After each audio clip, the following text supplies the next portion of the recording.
from the book Travelling Hopefully, read by the author Barrie Mahoney. When we returned to the UK to live in 2019, I thought that my 10th book about living and working abroad, Letters from Spain and the Canary Islands, would be the last Letters from the Atlantic that I would publish. After all, what would be the point of writing about living on a sunny island in the Atlantic when we'd moved to cloudy, damp Devon? I had another novel to write, which would keep me busy, and I'd finally say goodbye to writing about living and working in another country. It was an email from an editor of one of the magazines that I write for that changed my mind, and is responsible for this book. He asked me why I had not recently sent him any submissions for his magazine. When I reminded him that I had moved back to the UK and could see little point in further articles, he responded by saying, "Why not? Many Brits are returning or attempting to return to the UK because of Brexit. Share your experiences of the issues that you are facing. I'm convinced that your experiences will be a help to many people, as well as entertaining the rest of us." It is with these words that the idea of Travelling Hopefully was born. In many ways, this book is a sequel to my first book, Letters from the Atlantic, which tells of our early life in Spain and the Canary Islands. This book reflects upon the experiences that David and I encountered on our return to the UK during a time of Brexit uncertainties, rapidly followed by lengthy COVID lockdowns, amidst a rapidly changing political and social landscape, with a potential war in Europe on the horizon. I compare incidents and our life in the Canary Islands to our new life in Devon, which may be annoying to some, since it is also a commentary on the political and social changes that I see around me. It is a subjective view, of course. Over the 16 years or so that we've been out of the UK, there have been many changes, with very few for the better, or so it seems. Life in Gran Canaria was not always as perfect as many may imagine, but looking back, life in the UK now seems more complicated, divided, jingoistic, harsher, and with indifferent concern for other people.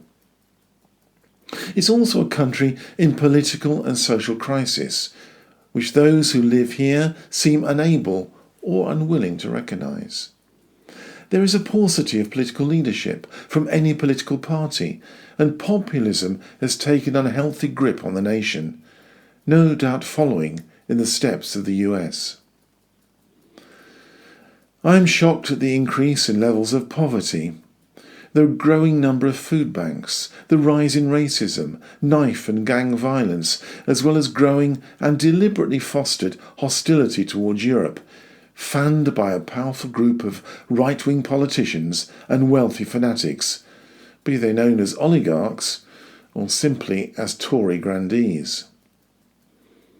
I was once asked, "So why didn't you stay where you were if you like Europe so much?" The truth is that I often wish that we had.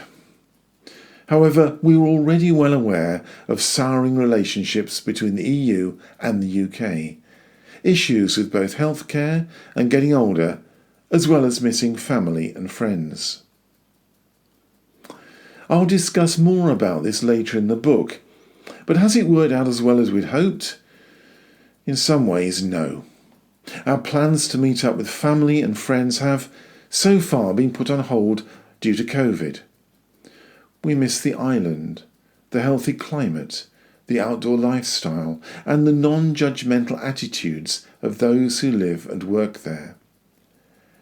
In many ways, I feel that I have aged 20 years in the short time that we've been back in the UK, and I gather that this is not an unusual comment from those returning from a life in the sun.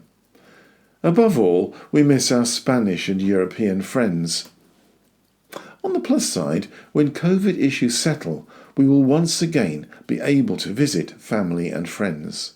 We will be able to revisit some of our favourite places and enjoy the beautiful Devon countryside, we will be able to visit garden centres and enjoy cream teas, as well as speaking our native language, which I have missed. Since I began writing this book, I have been diagnosed with bowel and liver cancer. So far, the treatment, diagnosis, tests and surgery have been excellent, and I am grateful to have returned to the UK in time to deal with this life-changing chapter of my life. I know that treatment in Spain would have been at least as good as the care that I am currently receiving.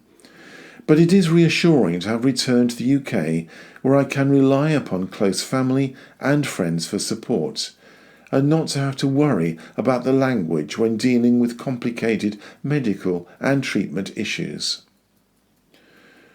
The tragic passing of a dear friend in Gran Canaria has made me realise that I am fortunate to be back in the UK given my current circumstances, since end-of-life care and hospice support are sadly lacking in the Canary Islands and much of Spain.